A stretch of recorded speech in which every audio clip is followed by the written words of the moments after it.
Illuminati Unmasked by Gianni Giovanni Cirucci. Chapter 3, Vatican Assassins. As read by the author. Here now is Gianni Cirucci. Assassination is reputed to be the forte of the Company of Loyola, the Jesuits. Interestingly, the same is said of the CIA. We will examine the connection at length, but for now it's important to point out that the company is a euphemism for both the Jesuit order and the Central Intelligence Agency. Researchers and critics claim that Jesuit priests are, quote, made, end quote, by secret black rituals and oaths taken similar to Masons or the Mafia. A leak of this special oath can be found in Appendix A of this book, and it contains the following vow. I do further promise and declare that I will, when opportunity presents, make and wage relentless war, secretly and openly against all heretics, Protestants and Masons, as I am directed to do, to extirpate them from the face of the whole earth. Pause. Masons work for the Vatican just as the Jesuits do. If this is actually in the Jesuit oath, it's just part of the game. Picking back up from the oath, I will spare neither age, sex, condition.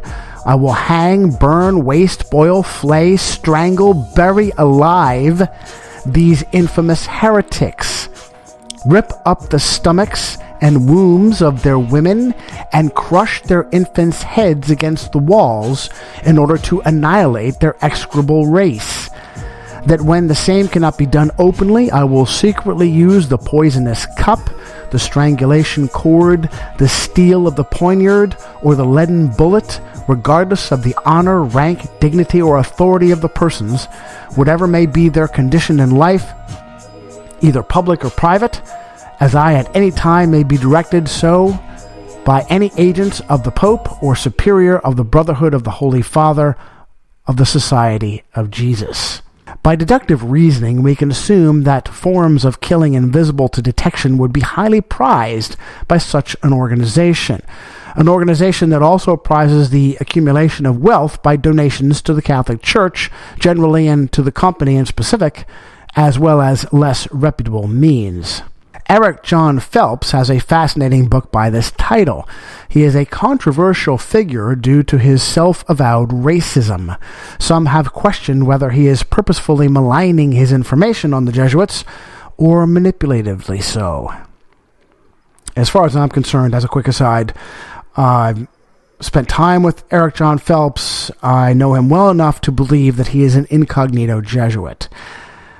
As a result, deaths may have been recorded in history that have never been attributed to foul play, yet whose circumstances are at best quizzical.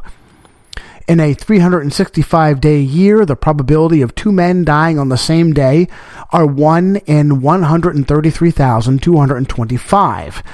If you choose a specific date that is significant, that number goes up even higher. On July 4th in 1826, Founding Father John Adams died within 5 hours of his friend, Founding Father Thomas Jefferson. Were they murdered? The Jesuit order has been subversive from its inception, and its machinations have gotten it thrown out of nearly every country its emissaries have found residence in. Even the Vatican itself has attempted to disband these rogues. On July 21st, 1773, Pope Clement XIV commanded the order be disbanded. We'll look at this more later.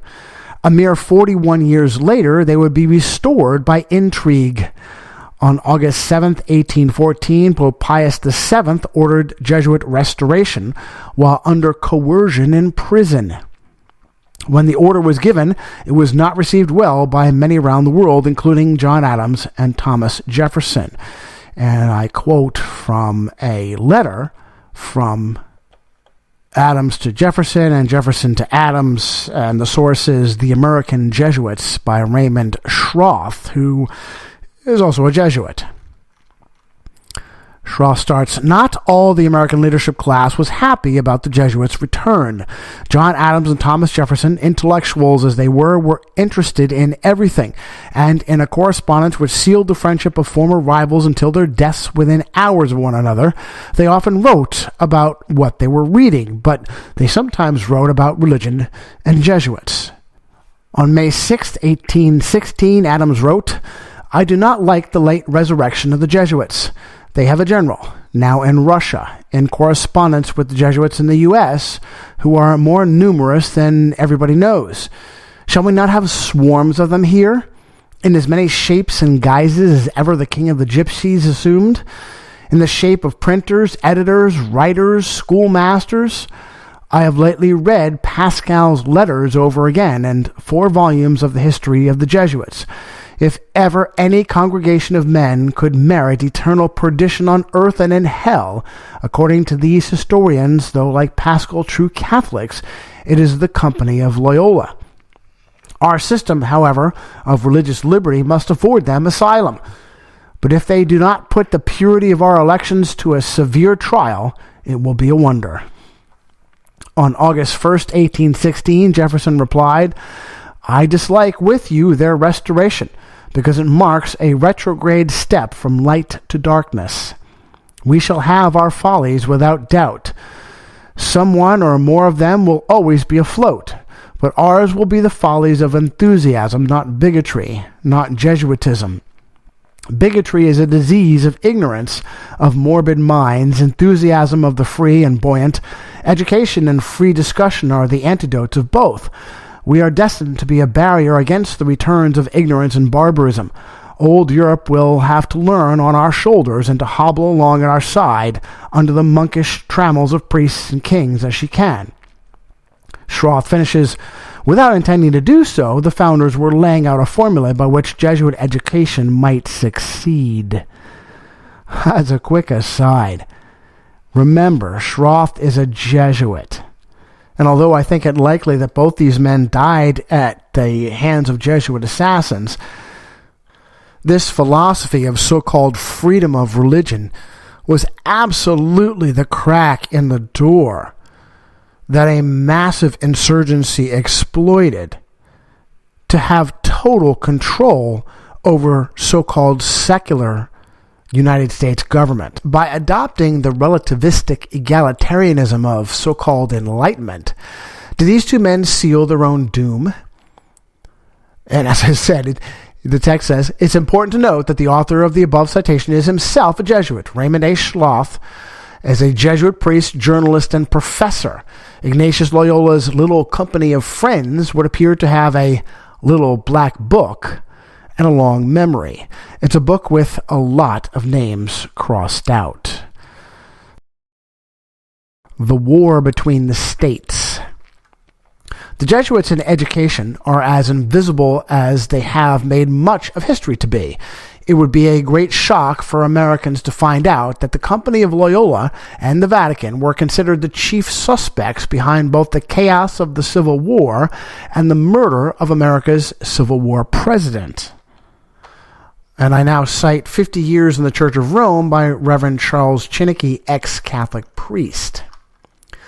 President Abraham Lincoln actually laid the chaos of the Civil War at the feet of the Black Pope, which I explained, that's the superior general of the Jesuits, known as the Black Pope for his average priest cassock, yet wielding the power of a pontiff.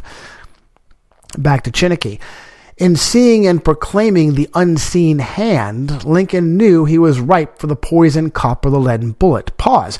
Now, this in itself explains a lot. The unseen hand is supposedly indicative of Freemasonry or the so-called Illuminati, and yet Cirucci calls the unseen hand the Jesuits. Well, I think he's spot on. And back to Cirucci. This war would never have been possible without the sinister influence of the Jesuits. We owe it to popery that we now see our land reddened with the blood of her noblest sons.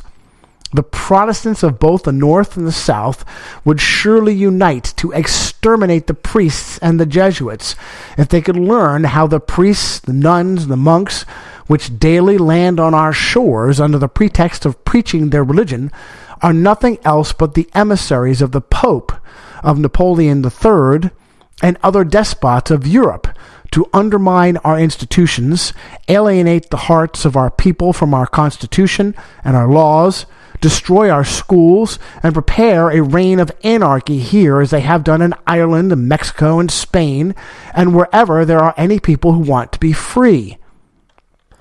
That is a powerful paragraph that brilliantly smacks down the so-called egalitarian liberalism of anybody from Adams and Jefferson on down to today. In fact, I'd like to read that again.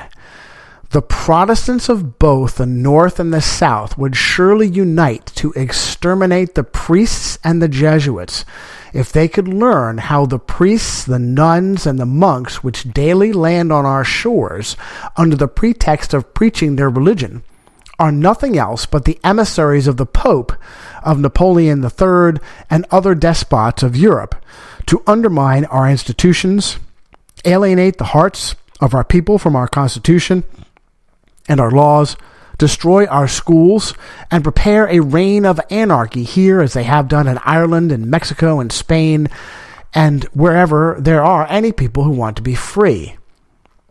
New projects of assassination are detected almost every day, accompanied with such savage circumstances that they bring to my memory the massacre of St. Bartholomew and the gunpowder plot. Pause, by the way, I've covered those in subsequent books in detail, particularly in Secret History, and my latest book to date, anyway, Romans of Mass Destruction, Volume 1. Back to Cirucci. We feel at their investigation that they come from the same masters in the art of murder, the Jesuits. So many plots have already been made against my life that it is a real miracle that they have all failed when we consider that the great majority of them were in the hands of skillful Roman Catholic murderers, evidently trained by the Jesuits. I know that the Jesuits never forget nor forsake, but man must not care how and where he dies, provided he dies at the post of honor and duty. The evidence of a vast Roman conspiracy was so overwhelming that a military tribunal was convened rather than a civil court. Pause. I'm now convinced that this military tribunal was actually part of the cover-up. The assassination conspirators were harbored at the boarding house of staunch Catholic Mary Surratt, at whose trial no fewer than 5 Catholic priests attested to her, quote, impeccable character. She may very well have had one. It was her son John, who had been studying to become a Catholic priest, that had brought co-conspirator John Wilkes Booth to her boarding house to plot the assassination of Abraham Lincoln. After Lincoln was murdered, Surratt left the country and ended up in Rome. He was eventually found in Egypt, where he was arrested and extradited. Like Surratt, Booth was also quietly associated with Roman Catholicism. It would have been unusual to have commiserated with a family of passionate Catholics and not have that common thread in the conspiracy.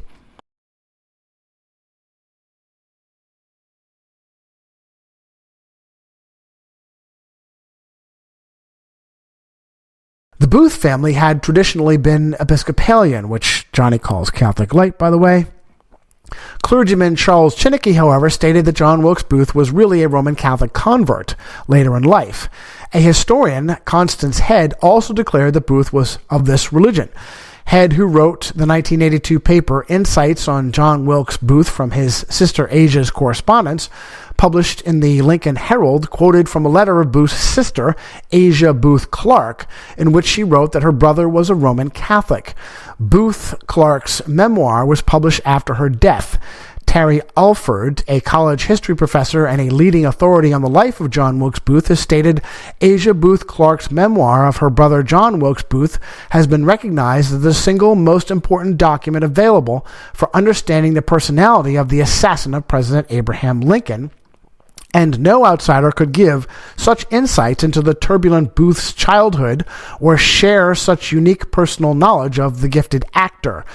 Testimony at the trial of John Surratt showed that at his death, Booth had a Catholic medal on his person.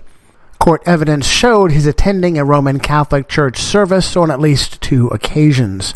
Like his sister Asia, he received education at a school established by an official of the Catholic Church.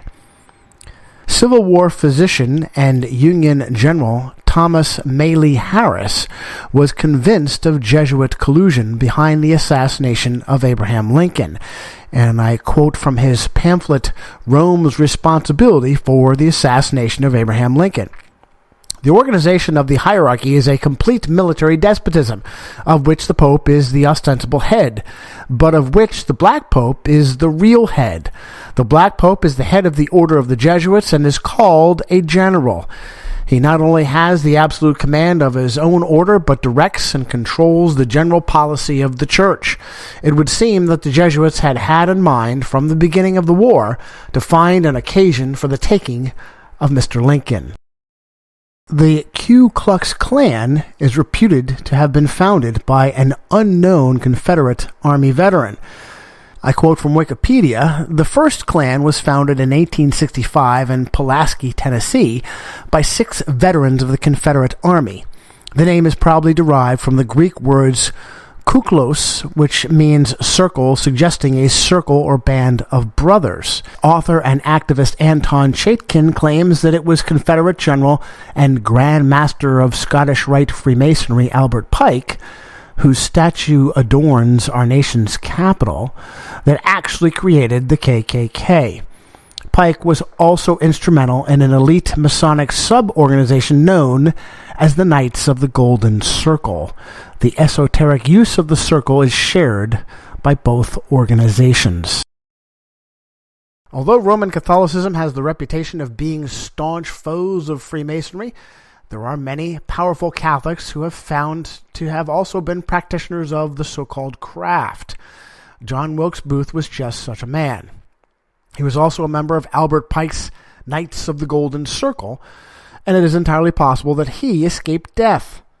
And next I cite from Henry Makow, M-A-K-O-W, and man, it looks to me like Henry Makow is a Jewish doctor who absolutely hates his own kind. You'd have to go to some place like Jeff Rentz to uncover the level of anti-Semitic bomb blast from what appears to be a Jewish source. And boy, if you want to rise high in a system ruled by Rome, that's a great way to do it. Lincoln's assassin, John Wilkes Booth, was a member of Pike's Knights of the Golden Circle. He was in New Orleans during the winter of 1863 to 1864 and conspired with Pike, Benjamin Slidell, and Admiral G.W. Baird to assassinate Lincoln. Baird later identified the body of Captain James William Boyd as Booth's. Boyd was in fact a Confederate spy who resembled Booth and was used as a patsy. His body was dumped in an Arsenal prison sinkhole used to dump dead horses. In 1872, Finis Bates was so convinced that he had met with and spoken to Booth long after his supposed hanging that Bates began an obsessed quest to track him down and put it all to paper. Bates wasn't just using anecdotal hearsay, he conducted an evidence-based manhunt that built an impressive case. And before I quote from Bates's book, I want to say, I think I misspoke here. It's believed that Booth was burned in a house that was shot up by Yankee Army and not actually hanged. So I have a slight mistake there. This is from The Escape and Suicide of John Wilkes Booth by Finis Langdon Bates.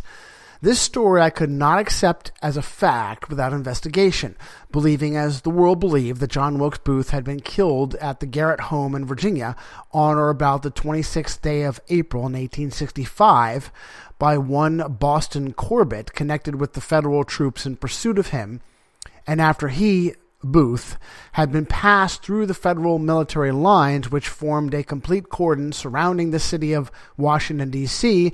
on the night of and after the assassination of President Lincoln.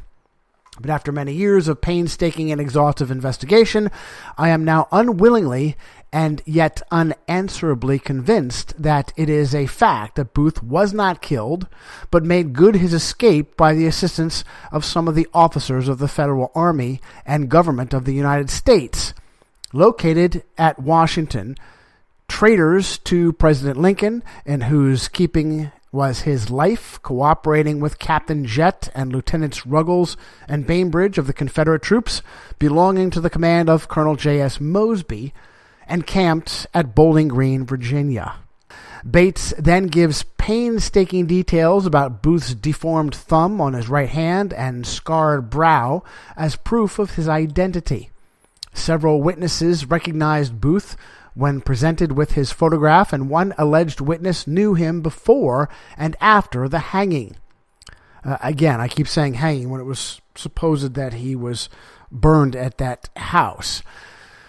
That was none other than Scottish Rite Grand Master General Albert Pike of the Confederate Army.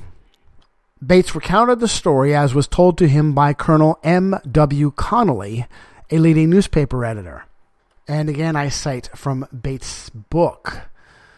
One night, I was in the Pickwick Hotel bar room talking to General Albert Pike, who had come down from Washington on legal business. It was 1884 or 85. I was about to leave, was waiting for a pause in order to excuse myself. General Pike was explaining how he had been credited with the authorship of The Old Canoe, which he said was written by some woman.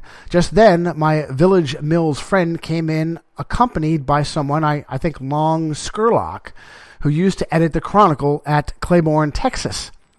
I was watching General Pike closely, trying to get away, when suddenly he threw up his hands, his face white as hair and beard, and exclaimed, "My God, that's John Wilkes Booth." He was much excited, trembled like an aspen, and at my suggestion went to his room. He seemed weakened by the shock, an occasion of which I could not realize at the moment. I saw him climb the stairs to his room and turn to look for my Village Mills acquaintance, but could not find him. The precedent for injustice. America's first Freemasonic whistleblower was a man named William Morgan, an officer who served with distinction in the War of 1812. Although some have doubted whether Morgan served, an online register of officers from the war from the Commonwealth of Pennsylvania does list a Morgan, William, Captain, and Morgan was born in Virginia and moved to New York, so the association is possible. Pause. By the way, I'm kind of proud of myself for finding that. That's the original listing, by the way. An official U.S. government archive has an enlisted William Morgan shown as having been discharged from Captain Lewis B. Willis's company, 12th Infantry, Legion of the United States. The roles of military service for the War of 1812 are at best sketchy, but it is also possible, if not probable, that questions surrounding Morgan's service were fabricated to discredit him. When Morgan struck at the Masons, they struck back, and I cite Wikipedia here. Morgan belonged to the Masonic Lodge in Rochester. When he attempted to join the Batavia Lodge, he was denied admission. Angered by the rejection, Morgan announced that he was going to publish a book entitled Illustrations of Masonry, critical of the Freemasons and describing their secret degree work in great detail. A group of individuals, some allegedly Freemasons, gathered at Morgan's house claiming that he owed them money. On September 11th, 1826, Morgan was arrested for a loan which a creditor claimed he had not repaid. According to the law, he could be held in debtor's prison until the debt was paid, making it more difficult to publish the book. He was jailed in Canandaigua. There are conflicting accounts about what followed. The most common version is that Morgan was taken in a boat to the middle of the Niagara River and drowned. He was never seen again. In 1848, Henry L. Valence allegedly confessed to his part in the murder on his deathbed, a story recounted in Chapter 2 of Reverend C. G. Finney's book, The Character, Claims, and Practical Works of Freemasonry. The local sheriff claimed that Morgan went with his captors freely, and the subsequent trial gave out no serious punishments of indicted Batavia Lodge Masons. Americans the nation over were so outraged that an anti-Masonic movement arose, which became the country's first third party. The minutes from a meeting of this third party in Massachusetts are a fascinating read and a sad statement on how far that state has slidden. When in the course of human events the accustomed safeguards of society are destroyed, the usual guarantees for the secure enjoyment and protection of life, liberty, character, and the pursuits of happiness are impaired, and an appeal to the laws of the land administered by the constituted authorities for the protection and defense of injured innocence is fruitless and unavailing. When the crimes of murder, arson, kidnapping, perjury, and violence go unpunished, and the guilty go free, when the temple of justice is profaned by perjury and the ermine of the judge menaced by contemptuous and mute witnesses, when the legal administration of public justice is paralyzed and all confidence in its protection is gone, when the temple of justice may well be represented by the Virgin weeping and leaning on its broken columns and pouring forth her lamentations in vain over its ruins, we shall proceed to give our views of the cause of these alarming evils and threatening dangers, and the only remedy that will dry up the fountain of these bitter waters and give security and stability to our Republican institutions and confidence in secure, equal, and impartial administration of justice, and render the laws of equal operation over every description of persons, high or low, rich or poor, powerful or weak, and a, quote, terror to evildoers and a praise to those that do well, end quote. A reference to the vaunted biblical passage of Romans 13, particularly Romans 13, verse 3. Did you know that the Lincoln conspirators all wore hoods on the gallows? Wild Night in Malta. The founder of the Office of Strategic Services, precursor to the CIA, and the father of Central Intelligence was Roman Catholic Knight of Malta, William Joseph, quote, Wild Bill, end quote, Donovan. He was also an influential Wall Street attorney. The Knights of Malta are a front group for temporal Catholic power, political power against nation-states. The Independent, a British newspaper, tried to make light of the pull the Knights of Malta have, but were forced to acknowledge this, and I cite this: leaked lists of their supposed membership read like a who's who of the global establishment. The first President George Bush, Rupert Murdoch, the head of the CIA, Tony Blair, Michael Bloomberg, all apparently signed up representatives of the Sovereign Military Hospitaller Order of St. John of Jerusalem of Rhodes and Malta. The Knights are your CIA, your politicians, your lobbyists, your previous president and future presidents, Google tells us. They are the most powerful group known to man. They are the agents of the Dark Lord. In a similar tone, Josh Keating's of Foreign Policy magazine noted that, like the Vatican, Hospitallers are a completely sovereign and independent political entity. Citing Keating, I say, in a speech in Doha on Monday, veteran New Yorker journalist Seymour Hersh, pause. Of course, Seymour is one of the rare conservative voices or independent voices allowed to surface because he's Jewish. And behind every prominent Jew is a Roman. In a speech in Doha on Monday, veteran New York journalist Seymour Hersh alleged that former JSOC head General Stanley McChrystal, later U.S. commander in Afghanistan, and his successor, Vice Admiral William McRaven, as well as many other senior leaders of the command, are, quote, all members of, or at least supporters of Knights of Malta. The Sovereign Military Hospital Order of St. John of Jerusalem of Rhodes and of Malta is a Roman Catholic organization based in Rome with around 13,000 members worldwide. The leader of the order, referred to as the Prince and Grand Master, is elected for life in a secret conclave and must be approved by the Pope. Despite having no fixed territory besides its headquarters building in Rome, the order is considered a sovereign entity under international law. It prints its own postage stamps and coins, though these are mostly for novelty value, and enjoys observer status at the United Nations, which classifies it as a non-state entity. The Knights maintain diplomatic relations with 104 countries.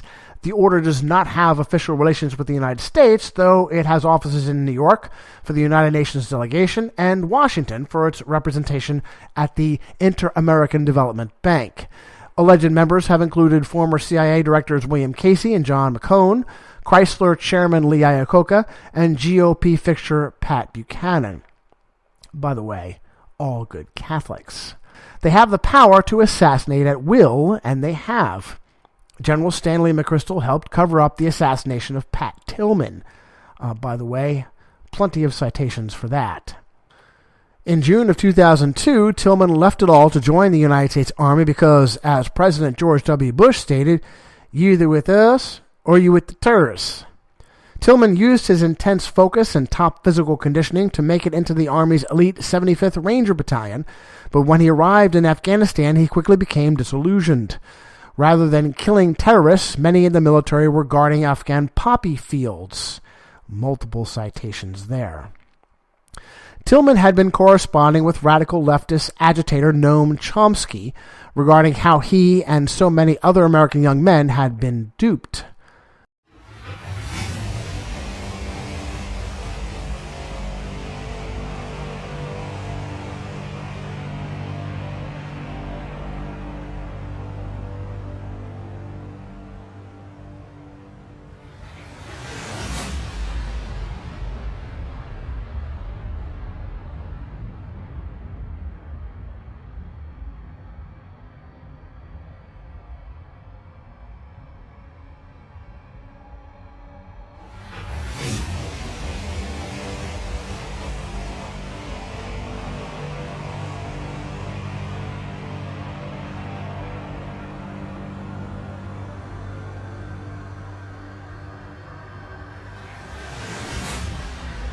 Well, Professor, I do have a question from our virtual audience, and it says, is it true Pat Tillman was corresponding with you and planned a meeting before he was killed by friendly fire in Afghanistan, and what was he needing to discuss? It's in essence true, but the specific facts are that shortly before he went to Afghanistan, I was contacted by, he couldn't do it, but I was contacted by his friends and family, and we did arrange to meet when he came back. And I don't want to say what was on his mind, of course, but it was pretty clear from the discussion that he wanted to discuss the question of the justice of the U.S. war in Afghanistan and other regional issues. Okay, well, that's definitely a very good insight into, well, speaking of Afghanistan. Soon his chain of command became aware of his disposition. He had become a liability. Tillman became a victim of, quote, friendly fire, end quote. He was executed by a 3-round burst of NATO 5.56 millimeter ammunition to his face. Pause. As an aside, we are absolutely convinced, my team and I, that far-left Jew educated at the University of Pennsylvania, which we know to be controlled by the Jesuits, outed Tillman, betrayed Tillman, and was responsible for his death. Chomsky himself lived with the Jesuits in South America. Like the bin Laden raid, the official account of Pat Tillman's death changed several times. Although he wears a Special Forces tab, Stanley McChrystal is no George Patton. He's a big supporter of Barack Obama, that's in quotes from a citation, and banned the Fox News channel from his operations center. He wants, quote, serious action, end quote, taken on curtailing the right of Americans to own firearms, and he's a staunch proponent of, quote, gay rights, end quote. Seventh-day Adventist Pastor Bill Hughes wrote this of Lee Iacocca in his book, The Secret Terrorists, and I cite that. Lee Iacocca was the man in charge of the Dearborn division of the Ford Motor Company who dispatched Carl Rennes to go to Washington, D.C. to get the car that JFK was in when he was assassinated. Iacocca was the head of the Dearborn division until he became president of Ford Motor Company in 1970. Iacocca was part of the cover-up because he suppressed evidence concerning JFK's assassination. What connection does he have with the Catholic Church? In Iacocca's autobiography, he says, "It took me a number of years to fully understand why I had to make a good confession to a priest before I went to Holy Communion. But in my teens, I began to appreciate the importance of this most misunderstood rite of the Catholic Church. In later years, I found myself completely refreshed after confession. I even began to attend weekend retreats where the Jesuits, in face-to-face examinations of conscience, made me come to grips with how I was conducting my life." Back to Bill Hughes, Roman Catholic Lee Iacocca, head of the Dearborn division of the Ford Motor Company, was the one who dispatched Carl Rennes to get the limousine that he had the evidence of multiple bullets that were shot from multiple guns, which killed John F. Kennedy. Isn't it amazing that many years later, as president of Chrysler, Lee Iacocca went to Congress to ask for financial help? Since Catholic Iacocca had been such an obedient servant to his Jesuit masters, another obedient Catholic by the name of Thomas Tip O'Neill used his power as Speaker of the House to get Iacocca all the money he needed. Character assassination. It seems that at every turn, most diehard anti-communists in the CIA and FBI were sexual deviants. FBI Director J. Edgar Hoover's perversions are legendary, from his reputed cross-dressing to his secret lover, Deputy Director Clyde Tolson. This is even more disturbing when one looks at the cabal behind the assassination of President John F. Kennedy, an assassination that honest alternative researchers resoundingly pin on the CIA.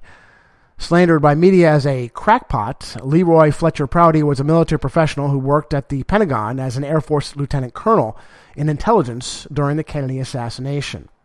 I then cite from The Guardian, "It is appropriate that Fletcher Prouty, who died of organ failure following stomach surgery at the age of 84, will best be remembered as the model for the mysterious Colonel X, played by Donald Sutherland in Oliver Stone's film JFK. Prouty, who believed the assassination of President John F. Kennedy was a coup d'etat perpetrated by elements of the United States military and intelligence communities, was a career military man who spent a decade liaising between the Pentagon and the CIA.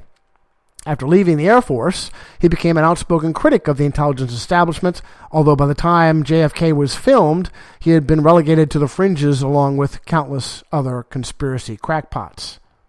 Feeding the hand that kills you. According to E. Howard Hunt, the man Lyndon Baines Johnson put in charge of murdering the sitting president was Cord Meyer.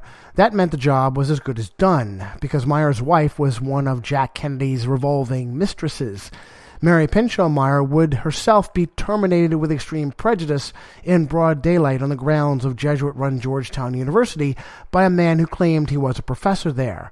As much as John F. Kennedy infuriated every possible Luciferian power center on Earth, was it his own immorality that sealed his doom? I say not only is Prouty a Kennedy assassination whistleblower, he believes the conspiracy goes far beyond just the CIA. And I have a citation here for you from his book, JFK, The CIA, Vietnam, and the Plot to Assassinate John F. Kennedy. The assassination of President John F. Kennedy has demonstrated that most of the major events of world significance are masterfully planned and orchestrated by an elite coterie of enormously powerful people who are not of one nation, one ethnic grouping, or one overridingly important business group. They are a power unto themselves for whom those others work. Neither is this power elite of recent origin. Its roots go deep into the past. Kennedy's assassination has been used as an example of their methodology. Most thinking people of this country and the world believe that he was not killed by a lone gunman. Despite that view, the cover story created and thrust upon us by the spokesman of this high cabal has existed for 3 decades. It has come from the lips of every subsequent president and from the top media representatives and their spokesmen. They are experienced, intelligent people who are aware of the facts. Consider the pressure it must take to require all of them, without exception, to quote the words of that contrived cover story over and over again for nearly 3 decades. This is the evidence we have of the significance of the Kennedy assassination, but is only one example. Other major events, such as the development and escalation of the Vietnam War, have been manipulated in a similar manner.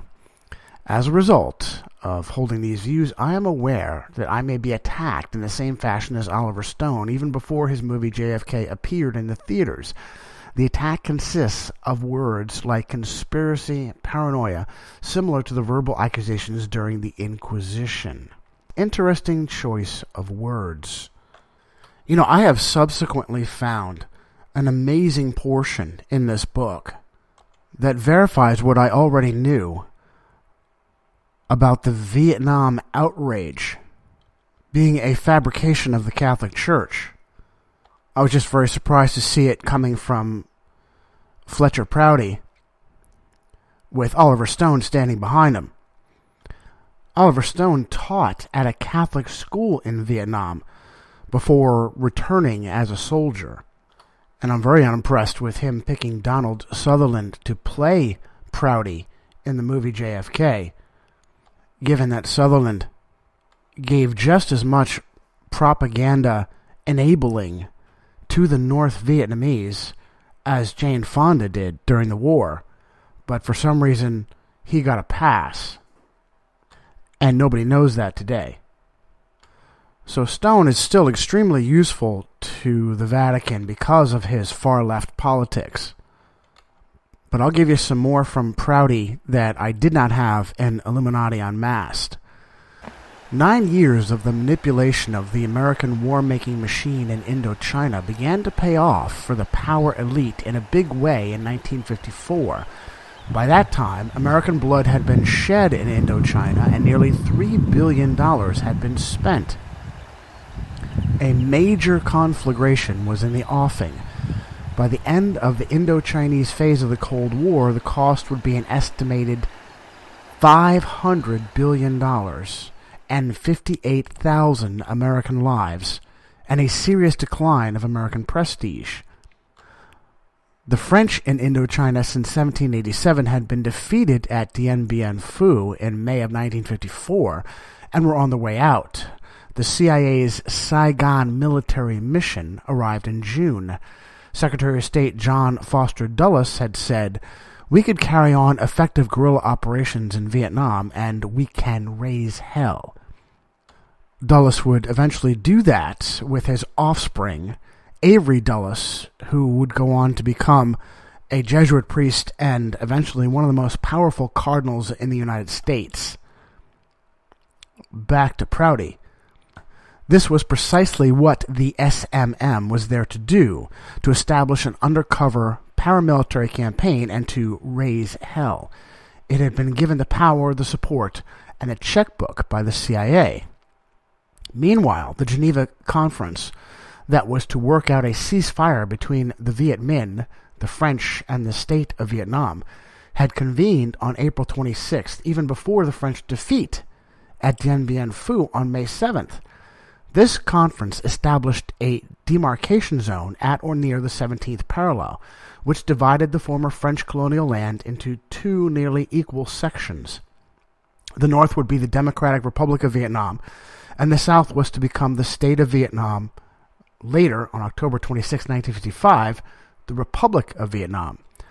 Before the conclusion of the Geneva Conference in the summer of 1954, the CIA's SMM had begun its political, psychological, and terrorist activities against the native population in the northern regions.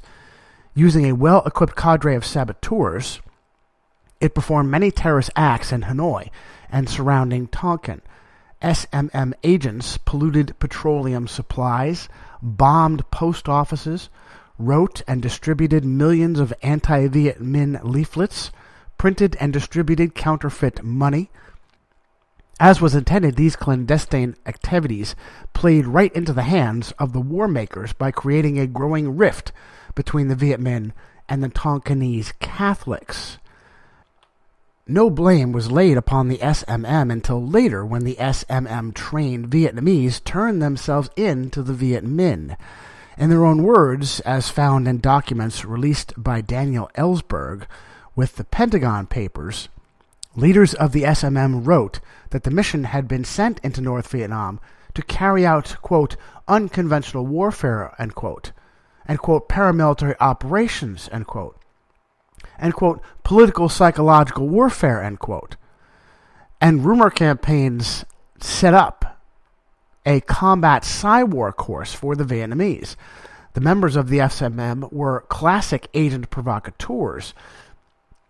This activity of the SMM produced one of the most amazing, unusual, and important war-making events of the century: the mass exodus of more than 1 million Tonkinese natives, presumably Catholics, who were caused to leave their ancestral homeland and pour into the disorganized, strange, and inhospitable southland of Cochin China, as described earlier. Sorry, you'll have to read the book to get that description. Without a doubt, this mass of Catholic Northerners and its unwelcome impact upon the population of the South had more to do with the scope, severity, and duration of the American-made war in Vietnam than anything else. It was an astounding event for many reasons.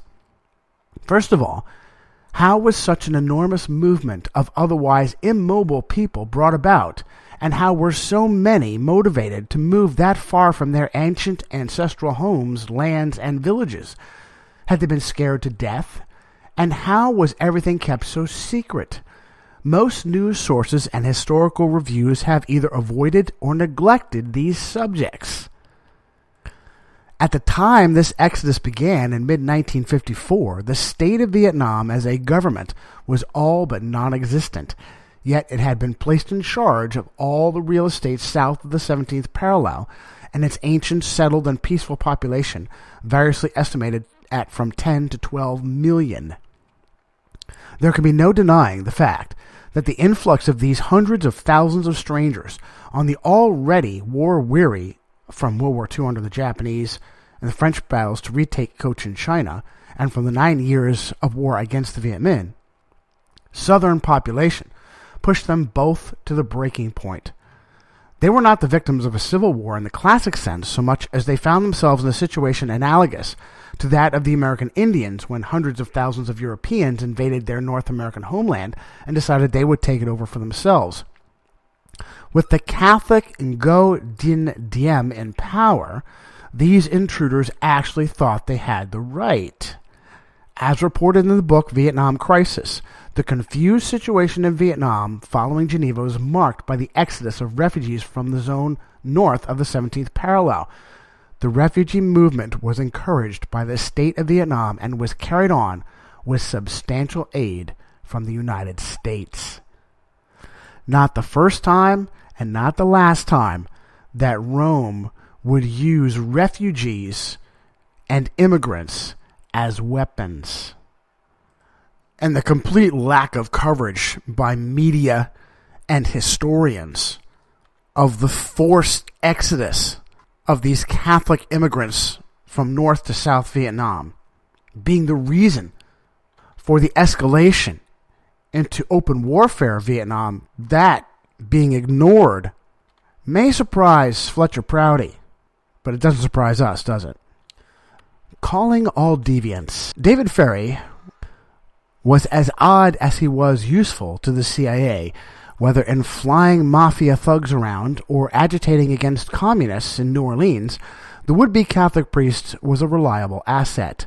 Ferrie started his Jesuit education first at St. Ignatius High School in Cleveland, Ohio, and then on to Jesuit John Carroll University. Ferrie suffered from a rare skin condition known as alopecia areata, and lost his body hair, which he would compensate for by wearing gaudy red-haired wigs and drawing his eyebrows across his forehead. Ferry was supposedly defrocked from being a Catholic priest due to homosexual lust. Jim Garrison would describe Ferry as, quote, a hell of a pilot, a hypnotist, a defrocked priest, and a fag, end quote. Now, a couple things as a quick aside. Which is it? Did David Ferry not complete his training? Was he never ordained? Or was he ordained and then defrocked? Or was he ordained and never defrocked? It is a favorite game of the Catholic Church to claim that infamous personalities who have been through seminary were actually not fully ordained when they really were. It's something that's impossible to prove. And I have at least one source that says David Ferry frequently wore a priest's cassock long after leaving the seminary. So either he was really excited about impersonating a Catholic priest, or he was. Also, it's not too hard to imagine why a sexual deviant, a homosexual like David Ferry, would dabble in hypnotism. Ferry is known to have been the superior of Lee Oswald while the two were in the Civil Air Patrol, and it's likely that he was a sexual conquest. District Attorney of Orleans Parish, Erling Carruthers Jim Garrison, suspected both David Ferry and New Orleans businessman Clay Shaw of being conspirators in the assassination of President John F. Kennedy. He also disclosed that Ferry, Shaw, and even Jack Pinky Ruby were homosexuals, and their deviancy played a role in their crimes. He found that Lee Harvey Oswald fit in with them as a, quote, switch hitter who couldn't satisfy his wife, end quote. Garrison, the only public figure who actively investigated the assassination of America's sitting president as a conspiracy, had Shaw arrested. Garrison's key witness, Perry Russo, linked Shaw to Ferry and Oswald. Russo would claim overhearing them all discussing how to kill Kennedy. Russo was discredited because his original confession came as a result of hypnosis and the use of sodium pentothal, also known as truth serum. The supposed risk of a hypnotist planting a suggestion in Russo's mind was enough to get Shaw acquitted. But as John Simkin of Spartacus Educational notes, Attorney General Ramsey Clark stated that the FBI had already investigated and cleared Shaw, quote, in November and December of 1963, end quote, of, quote, any part in the assassination, end quote.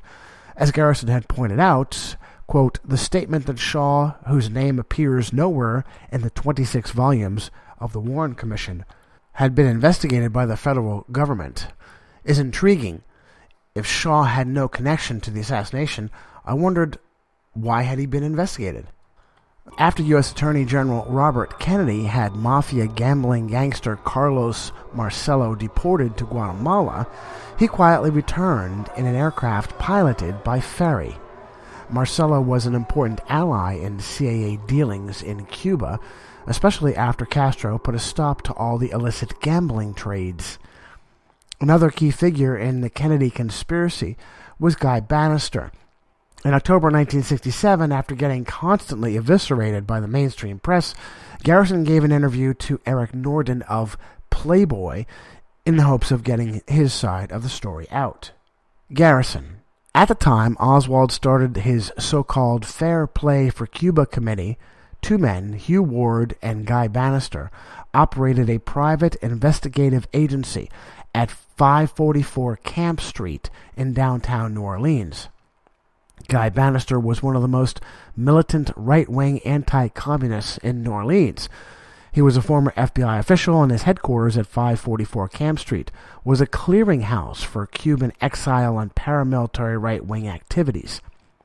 In the Ramparts article you mentioned earlier, I guess you'll have to read this to find out what he's talking about, ex-FBI agent Bill Turner revealed that both Bannister and Ward were listed in secret Minutemen files as members of the Minutemen and operatives of a group called the Anti-Communism League of the Caribbean, which was allegedly used by the CIA in the overthrow of the Guatemalan government in 1954. pause. As a quick aside, I'd like to make it absolutely clear that the Cold War terms of communism and anti-communism have absolutely nothing to do with left versus right. It is a propaganda psychological operation because the Cold War was completely fabricated by the Vatican. And it is amazing how many people are given the false credentials of so-called conservatism because they were supposedly anti-communist. One of my favorite examples is Ronald Wilson Reagan, who spent the majority of his young adult life as an extreme communist, far left Hollywood actor, before he was rebranded as a so-called conservative patriot because he became an anti-communist. Meanwhile, during the 8 years of Reagan and H.W. Skull and Bones Bush number 41, every leftist agenda grew, from gun control to illegal immigration, higher taxes, more government, and this Playboy interview. By the way, that's not a coincidence either. If you want the truth about the Kennedy assassination from the perspective of Jim Garrison, you'll have to get it out of a pornographic magazine. All by design. Norton, were any of the other figures in the alleged conspiracy connected with Bannister? Garrison. Yes, David Ferry was a paid investigator for Bannister, and the two men knew each other very well. During 1962 and 1963, Ferry spent a good deal of time at 544 Camp Street, and he made a series of mysterious long-distance calls to Central America from Bannister's office. We have a record of those calls. Norton, where are Bannister and Ward now? Garrison, both have died since the assassination. Bannister of a heart attack in 1964, and Ward when the plane he was piloting for New Orleans Mayor de Lesseps Morrison crashed in Mexico in 1964. De Lesseps Morrison, as it happened, had introduced Clay Shaw to President Kennedy on an airplane flight in 1963. Clay Shaw's Army intelligence roots ran all the way back to an interesting country, Italy. Next, I cite Vatican Assassins by Eric John Phelps. Now, for those of you who have not heard me on Phelps before, Eric Phelps gives impeccable information on the Vatican, on the Jesuits, on their machinations and skullduggery. He then destroys it with extreme racism, lapsing into supposed Christian tirades that would make John Hagee proud, and during those tirades actually teaching discredited Jesuit doctrines, such as futurism and dispensationalism, which he openly acknowledges were fabricated by Jesuits. It was Eric's fantastic information that put me on to the Jesuits in the first place, and I'm convinced, by an act of divine intervention at the time, Eric and I lived no more than 10 minutes apart. I repeatedly reached out to Eric until he eventually acknowledged me, and I spent several weekends visiting him and even his family. His behavior at those times further convinced me that the person we call Eric John Phelps is actually an incognito ordained Jesuit. As another example, his text that I'm about to quote for you, Vatican Assassins, is a 1,300-page mess. Often you get the sense that a teenager could do better with a class report. It's unprofessional, loaded with emotion. It jumps back and forth, even with fonts. The misuse of bold, italics, and underline, I'm convinced, are all part of the process to give out excellent information and then discredit it. So, as usual, please be careful with any source. That's why I put so much effort into giving you names, places, and dates you can look up for yourself.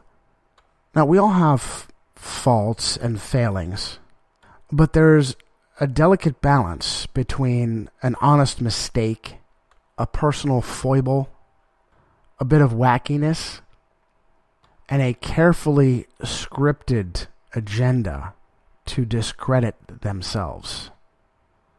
You be the judge. Jim Garrison clearly proved the CIA was involved in the assassination through Clay L. Shaw. He writes, and then Phelps quotes Garrison, "We discovered Shaw's extensive international role as an employee of the CIA, Shaw's secret life as an agency man in Rome trying to bring fascism back to Italy was exposed in articles in the Italian press.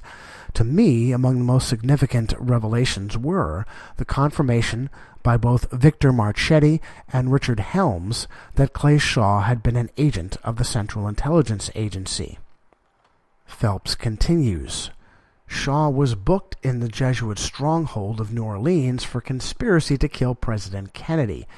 Aided by the CIA's Italian Roman Catholic lawyer Salvatore Panzecca, he was acquitted, although Hollywood director Oliver Stone was told years later by presiding Judge Edward Haggerty, an Irish Roman Catholic and papal knight, who in keeping the order's trial on track refused to admit Shaw's alias into the record, that he, quote, did not believe a word of Shaw's testimony, end quote.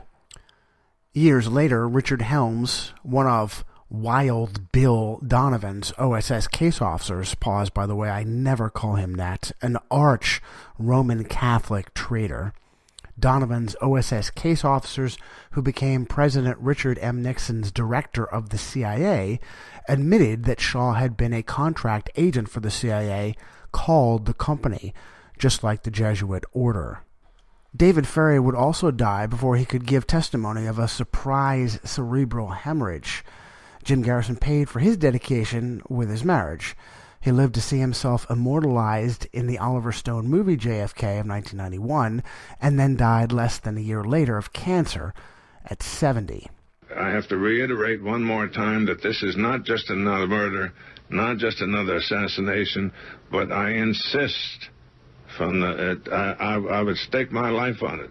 Much as I love this country will not survive as a republic if they continue, the Congress and the presidency, the two offices I now hold most responsible, if they continue to fool the people about Jack Kennedy and continue to postpone telling them the truth, our country will not survive.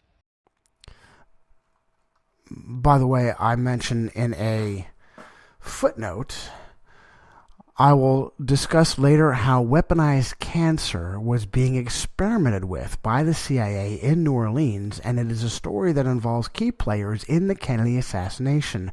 To date, the author has no proof that Judge Garrison was murdered by the company, but he was most certainly a target, especially after being immortalized by JFK. Federal Bureau of Obfuscation. With good reason was the FBI a willing partner in the public slaughter of President John F. Kennedy. Like the CIA, they don't work for the American people and never did. The Federal Bureau of Investigation was created by Charles Joseph Bonaparte, a distant relation to French Emperor Napoleon Bonaparte. Bonaparte was from Lord Baltimore's Catholic colony of Maryland, from the very namesake city of her benefactor. The Jesuits were in the business of gathering intelligence on their enemies, and the FBI would do that in spades. They readily admit the origins of their creator from their own About Us, though with only a short phrase amongst his accomplishments. As a Catholic, Bonaparte was never absent from his pew in Baltimore Cathedral on Sunday mornings, they say. But soon the FBI would metastasize into far worse than just an intelligence-gathering operation and graduate into actually facilitating disasters and helping to cover them up once they occurred. In his review of the book Pretty Boy Floyd, New York Times critic Sidney Zion, pause by the way, Sidney is another journalist Jew implanted because he's Jewish by his Roman handlers. New York Times critic Sidney Zion reminds us of how the FBI quietly chose to ignore the big criminal interests that were destroying America and focus on the sensationalized banditos robbing a single bank here and there, even to the extreme of telling the American public, quote, there's no such thing as organized crime, end quote. Quoting Sidney, After his G-men cut down John Dillinger outside the Biograph movie house in Chicago, J. Edgar Hoover elevated Charles Arthur Pretty Boy Floyd to Dillinger's exalted position as public enemy number one, catapulting him over such bank-robbing peers as Babyface Nelson, Machine Gun Kelly, and Ma Barker and her sons. In the summer of 1934, the following candidates failed to make Mr. Hoover's FBI hit parade: Meyer Lansky, Lucky Luciano, Bugsy Siegel, Frank Costello, Oni Madden, Lepke Buchalter, Gura Shapiro, Dutch Schultz, Albert Anastasia, Tommy Lucchesi, Joe Profasci, Mo Dalitz, to name just a few of the lads who ran organized crime in the United States. Pause. Now, if you realize that all of those names are either Italian, Irish, or Jewish, and by Italian we mean Italian Catholic, or Irish we mean Irish Catholic, you win a prize. Back to Sidney Zion, it was Hoover's genius to play up the hick bandits who roamed the sticks, living off pathetically unsecure banks, while ignoring the men who ran America's rackets. Intent on setting himself up as the godfather of law enforcement, Hoover understood that to tangle with the mob was a prescription for failure, for it inevitably meant taking on the big city political bosses and the labor unions, those bedrocks of the New Deal. During the Depression, nobody but the mobsters seemed to have the cash so badly needed by the polls. Zion explains this away as a practical necessity for the FBI. The United States government was afraid to do its job and go after the mafia. The reality is that the FBI was doing the bidding of a higher authority. Italian blogger Piazza del Popolo points us towards a helpful source. He says, according to Maria Antonietta Calabro in her book Le Mani della Mafia, The Hands of the Mafia, for decades the Sicilian Mafia and its American counterparts used the Vatican Bank, known as IOR, the Institute for Religious Works, to launder its money. Missing evidence. Whenever there has been a tragedy of political significance, the FBI immediately shows up. Not to investigate, but to cover up any wrongdoing that traces back to the traitors in the American government. We reported that Jana Davis, who investigated the Murrah building bombing as a reporter for the NBC TV station in Oklahoma City, told us that the FBI confiscated 23 surveillance tapes from cameras trained on the Murrah building and the nearby area. These tapes have not been made public. Surveillance footage from the Sandy Hook Elementary School massacre was released Friday. The video comes over a year after the Newtown mass shooting that left 20 children and 6 educators dead. However, much of the content is redacted. Footage of the scene of the horrific shooting at Sandy Hook Elementary School has been released by police in Connecticut. The footage is part of documents from the investigation into the massacre in which 20 children and 6 adults lost their lives. It gives the first view of the interior of the school since the mass shooting on the 14th of December last year.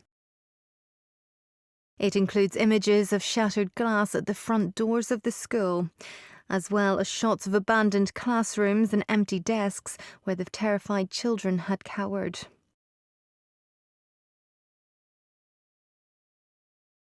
Eerie images of the library are revealed, with computer equipment laying on the floor, once a scene of tranquility and learning, now a place of terror and tragedy. The car of the shooter, former pupil Adam Lanza, can be seen in the parking lot, along with a rifle found near to the vehicle. Another car is also shown, strewn with bullet holes. Police also released images from Lanza's home showing his bedroom with ammunition on the shelves. The release of the footage comes a month after the State Division of Criminal Justice released a report saying that gunman Lanza acted alone and that his motive may never be known. The FBI is withholding at least another 84 surveillance tapes that were seized in the immediate aftermath of the attack on the Pentagon. The 9/11 Research blog has a detailed record of the efforts from institutions like Judicial Watch that have filed Freedom of Information Acts requesting to divulge suppressed evidence such as surveillance video from the September 11th attacks. It is an extensive list. In 2013, Epix Films produced what could be the premiere documentary on the destruction of TWA Flight 800 in 1996. We just had an explosion out there. It blew up in the air, and then we saw two fireballs go down into the water. On July 17th, 1996, TWA Flight 800 exploded in the sky. A missile, or some kind of streaking object, was seen in the sky at the same time TWA Flight 800 exploded. I saw an object rise out of the ocean. It was moving very rapidly. And then start climbing, passing my altitude, and the explosion. And the very next day, the FBI came to talk to me and said, "You did not see that. You saw nothing." The TWA Flight 800 in-flight breakup was initiated by a fuel-air explosion in the center wing tank. We didn't find any part of the airplane that indicated a mechanical failure. The explosive forces came from outside the airplane, not the center fuel tank. The FBI did all the interviewing of eyewitnesses. No witness was ever allowed to testify.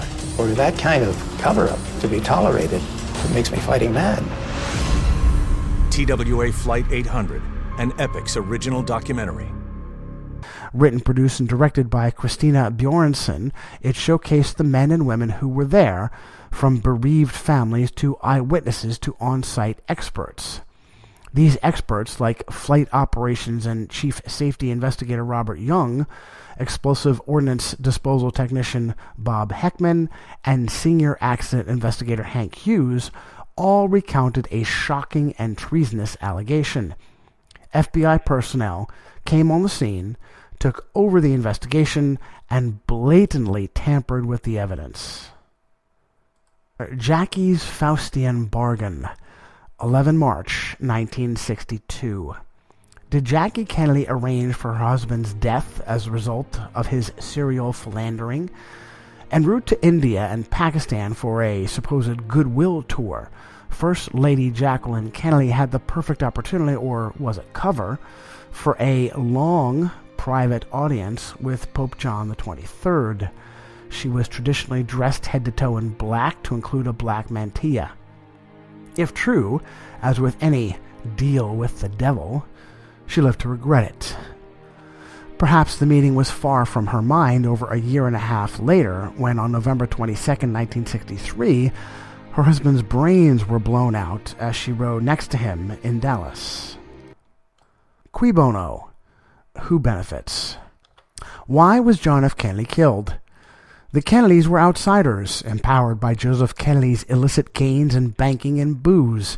In 1960, the Kennedy machine found the votes needed in Chicago, and Lyndon Johnson gave the Democrats Texas, resulting in a squeaky win over Richard Nixon. Jack Kennedy was a serial philanderer who wasn't expected to have an agenda of his own, but he did. When Kennedy got into office, he intended to either finish the communists or make peace with them, not perpetuate a draining Cold War. Kennedy saw the CIA as a threat to national security, which it was and is, and vowed to splinter it into 1,000 pieces and scatter it to the wind. Kennedy attempted to compete with the Federal Reserve by ordering Congress to obey its constitutional authority and responsibility to print real silver certificates. And in 1961, Kennedy made an appeal to the press to more faithfully guard state secrets while vowing himself to guard against the undue influence of, quote, secret societies, end quote, that he claimed had a dangerous agenda. Although he was talking about communism, many have wondered if he had something else in mind. And before I give you a snippet of that speech, I want to make this clear. Many in alternative media play this speech and recordings of it without telling you it's pretty clear that Kennedy was talking about communism and maybe only implying about secret societies. It's actually an excellent speech to the American Newspaper Publishers Association, and rather than read the paragraph for you myself, I'll just share the entire 3 minutes. It's worth it.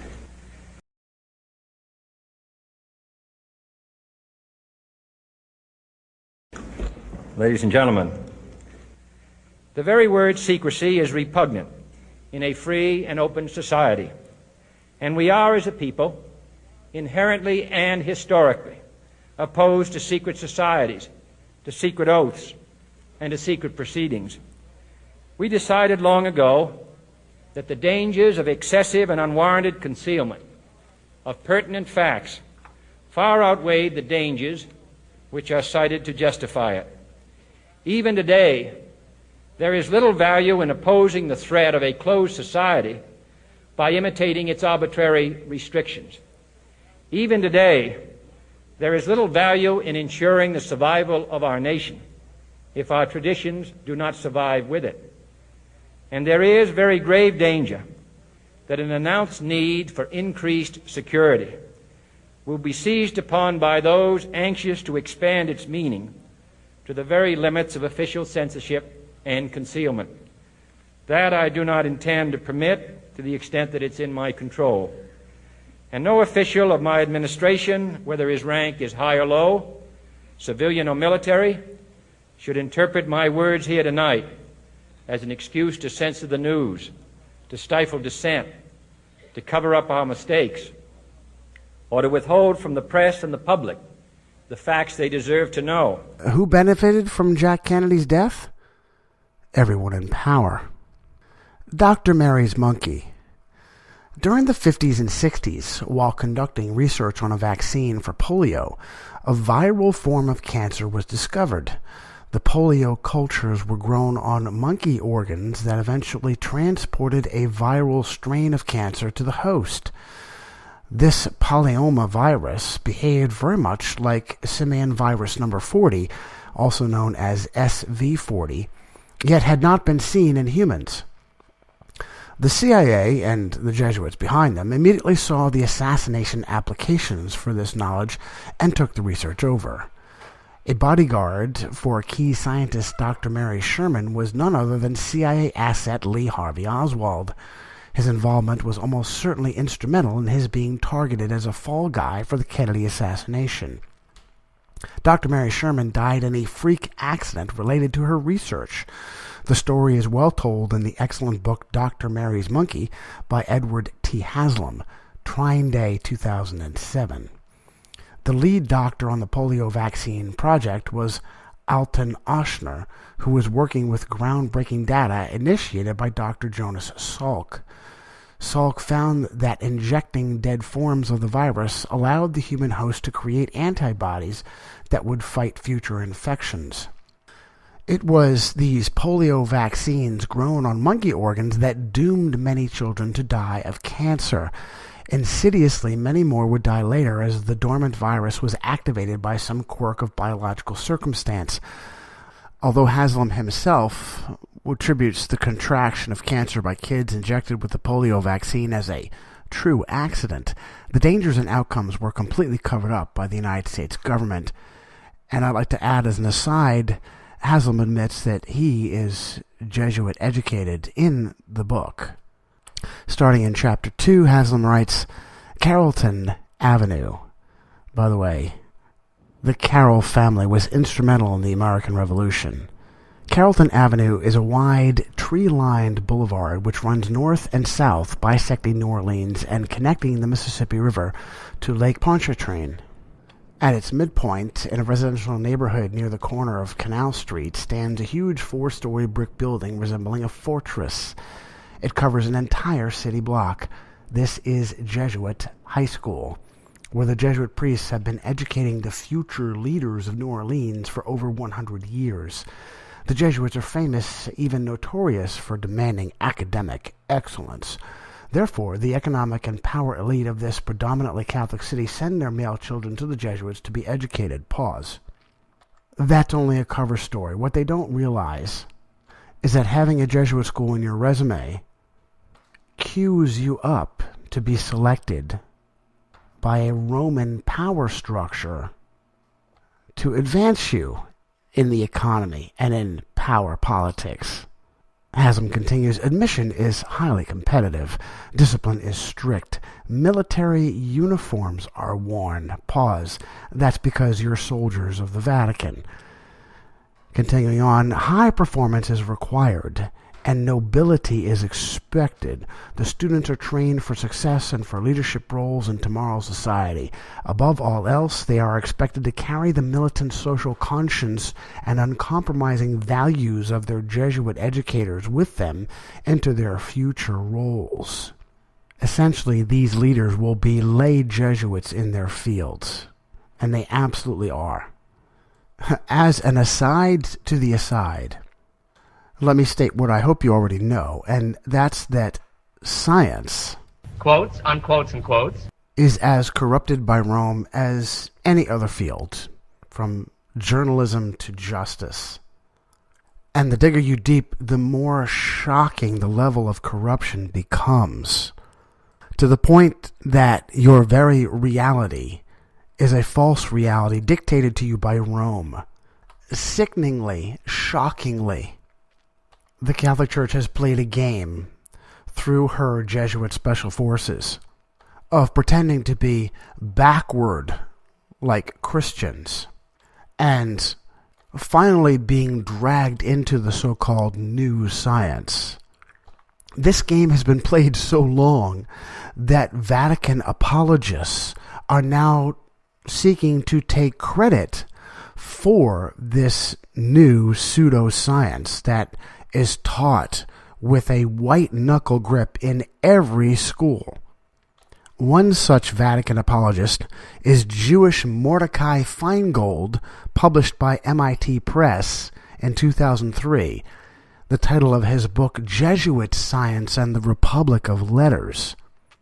And in that book, he admits, since a significant portion of Catholic men of science were educated by Jesuits, the nature and the quality of their education bear directly on their careers. Telling in this respect is a 1618 diary entry in which the Dutch natural philosopher Isaac Beckman marvels that René Descartes, at the age of only 24, is well versed in the works of, quote, many Jesuits and other learned men, end quote. Philological as well as philosophical erudition was acquired by many others educated by Jesuits who eventually made science their vocation. Jesuit education had substantial effects on graduates who, though not themselves practitioners of the new science, constituted a substantial part of its learned audience as well as influential patrons, and could be relied upon to befriend and assist promising young members of the order in their efforts to work the new vein. In other words, anyone educated by a Jesuit essentially becomes a Jesuit in their field. Back to Edward Haslam, who admits, I attended Jesuit high school from 1966 to 1969. During this time, New Orleans District Attorney Jim Garrison was investigating the assassination of President Kennedy. This investigation culminated in the trial of New Orleans businessman Clay Shaw in early 1969. The amount of press coverage this received in New Orleans was staggering, and much of this was a contrived media smog aggressively negative towards Garrison. The national press had been particularly vicious, with anti-Garrison articles like Jolly Green Giant in Wonderland. They basically claimed the New Orleans district attorney had completely lost his marbles, was recklessly prosecuting homosexuals for spite, and suffered from paranoid delusions of grandeur. And as far as the metaphors from Charles Dodson's Alice's Adventures in Wonderland under his pen name Lewis Carroll being metaphors for pedophilia, well, you're going to have to wait until I start reading Eaters of Children. The 1950s in America was an era of polio hysteria, especially after the disease claimed the life of Franklin Roosevelt. Pause. I consider the accusation of Eric Phelps that Roosevelt actually died of syphilis and it was covered up very believable. Physicians and politicians wanted results now. Like war profiteers, pharmaceutical monopolies had much to gain from the panic. Alton Ochsner rushed to bring results and would later pay for his efforts with the life of his grandson. In order to assuage American fears that the vaccines were untested and liable to cause more harm than good, Ochsner injected his grandson, Eugene Davy Davis, with a vaccine provided by Cutter Laboratories in Berkeley, California. Davy died a short time later. How to keep a secret. Apparently, when the Luciferian elite install a sexual deviant, only they are allowed to disclose the perversion. If you think about it, this is an important side of their blackmail. Quote, "Why should I toe your line when anyone else can do to me what you have threatened?" End quote. After officiating a homosexual wedding, Joan Rivers was interviewed on the run by the Sunday Times, whose reporter asked hopefully, "Will we see the first gay president?" Rivers shot back, "We already have that, Obama." While walking away, she also stated, "Oh, you know Michelle is a tranny." She may have sealed her fate by refusing to apologize or back down. Ms. Rivers, how are you? You made a ton of news officiating the wedding in New York yesterday. Is this like a new cottage career move for you? I'm so excited. Okay. And I should do very well because I don't charge. And do you think that the country will see the United States will see the first gay president or the first woman president? We already have it with Obama, so let's just calm down. Got it. You know Michelle is a I'm sorry, she's a what? A transgender. We all know. Oh my gosh. Oh gosh. It's okay. Now, let me first go ahead and spell out what you're probably so used to, you don't even think about it anymore. Joan Rivers is far left and Jewish. And where does she work? In the so-called entertainment industry. She's being followed by fawning far-left so-called journalists. It's a fantastic faux pas of truth she was captured in, and she paid for it dearly. 2 months later, she was dead. The cause of death? During a non-invasive, and by that I mean no cutting of the skin, non-life-threatening medical procedure, something went, quote, terribly wrong, end quote. So wrong, in fact, that at least one doctor is asking if there was malpractice involved. It is interesting to note that of only 3 people that she banned from her funeral, Michelle Obama was one of them.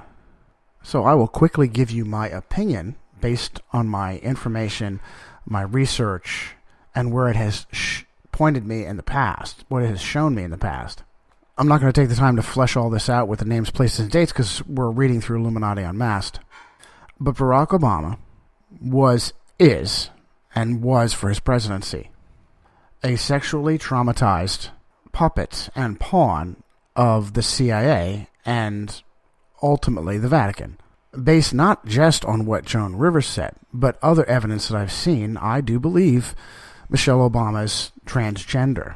And I also believe that the Obama presidency provided tremendous mirth and laughter in the halls of the Vatican. But don't worry, Rome has controlled American government for long before Barack Obama became president and has repeatedly committed crimes as bad or worse. Was Joan Rivers a, quote, Illuminati sacrifice? Actually, I say Anne. Joan Rivers was 81 at the time of her death, and she was born in 1933. Pop-Tart Beyonce was born on the date of Rivers', quote, terrible accident, end quote, in 1981, and she is 33. Now, before you scoff, understand that numerology, astrology, and dates are critical to the Luciferian elite. My opinion, after Rivers marked herself for destruction, the Satanists quickly found the numbers they wanted and made it happen. Hat tip, Johnny's wife. Assassination Central. As far as assassination goes, the OSS's Wild Bill Donovan was the mastermind behind one of the most infamous assassinations in United States history, the murder of General George S. Patton.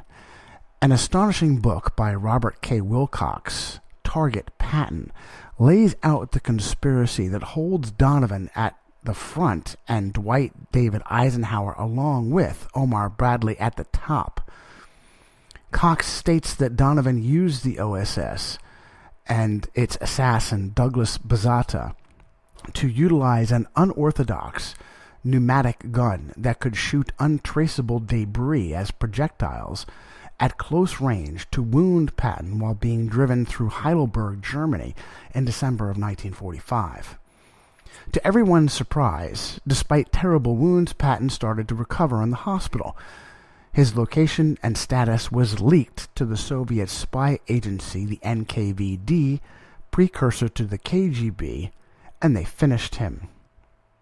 Such cooperation between, quote, enemies, end quote, to kill a prominent patriotic American is a Jesuit calling card.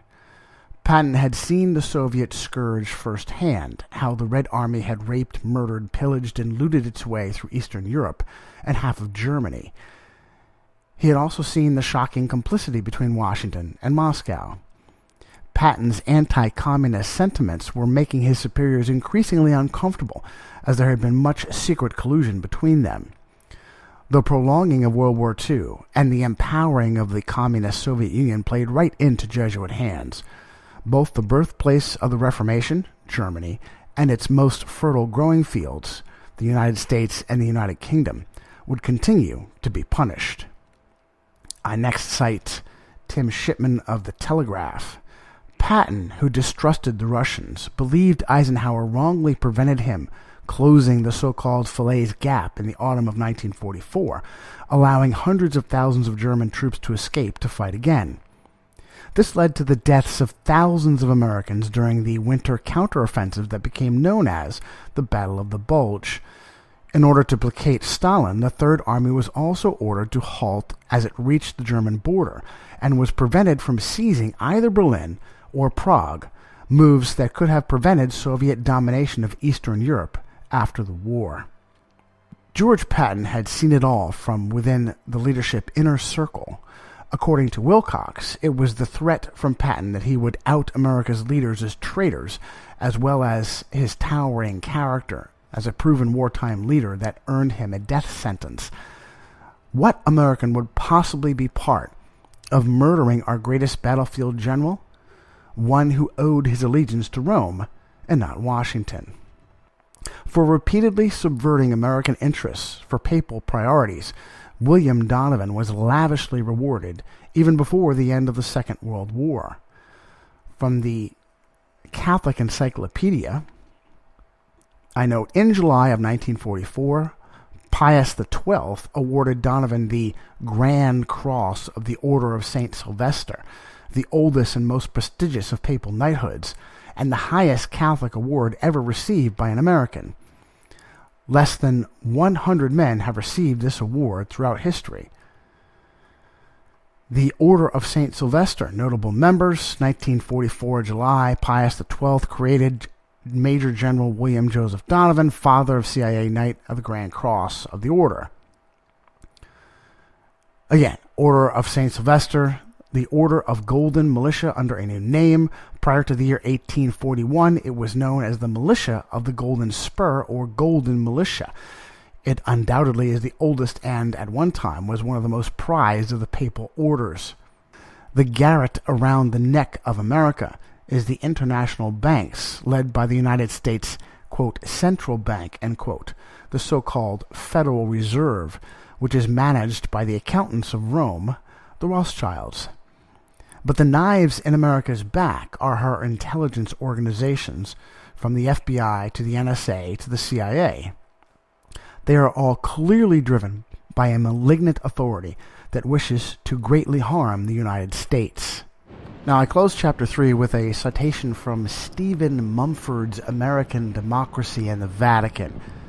It's no coincidence that some of the best anti-Vatican material is allowed to surface from far left or atheist sources, because it still serves the Vatican in the long run.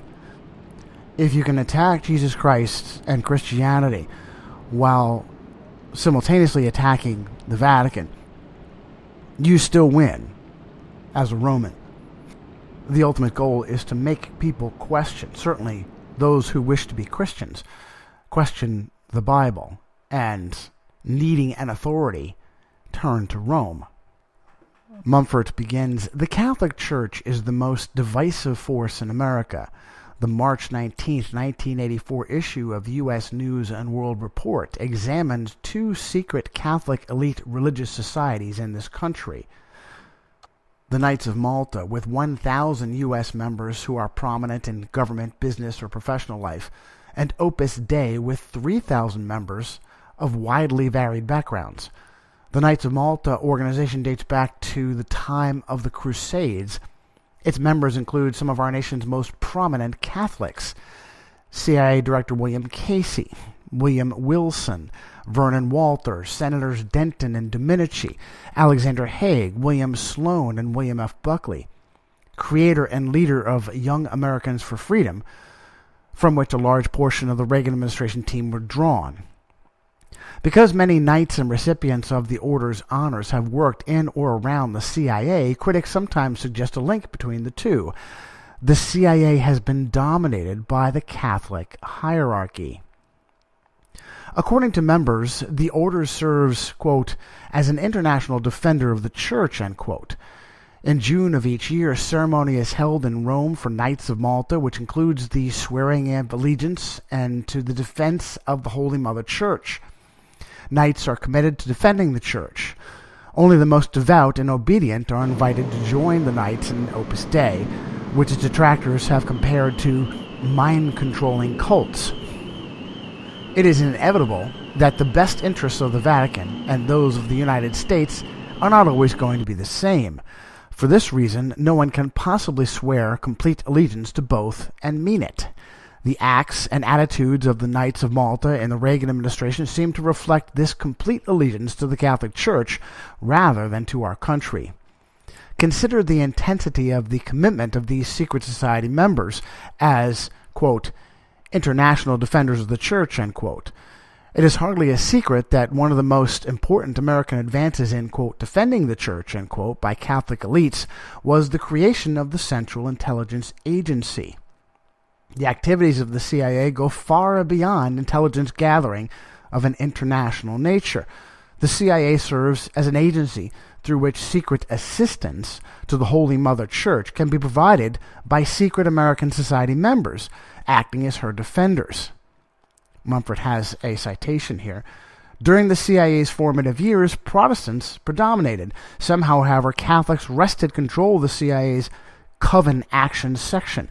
It was no coincidence that some of the agency's more grandiose operations were in Catholic countries of Latin America and the Catholic regime of South Vietnam. Back to Mumford. For creating the Office of Strategic Services, the wartime predecessor to the CIA, and this special arrangement with the Vatican, Mumford then has another citation. General William Wild Bill Donovan was decorated in July of 1944 by Pope Pius XII with the Grand Cross of the Order of St. Sylvester, the oldest and most prestigious of papal knighthoods.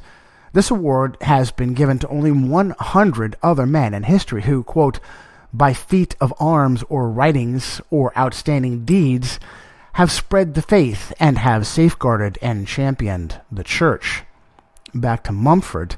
Donovan did more to safeguard and champion the Catholic Church than any other American, and he was rewarded for his service with the highest Catholic award ever received by an American. No doubt thousands of others have striven with their deeds for similar recognition. Now, I do have an important footnote, and both in footnotes and endnotes, I'm a little bit more myself. Mumford is a flaming communist, absolutely bent on mass genocide to fix the lie of, quote, out-of-control population growth, end quote, and he laughably considers Rome as the enemy of both communism and genocide. And as a quick aside, that's how someone like Mumford gets published. Back to my footnote. But as the Luciferians have shown themselves to be too smart by half in attempting to control both sides of the Hegelian conflict, we will exploit Professor Mumford's research to our advantage.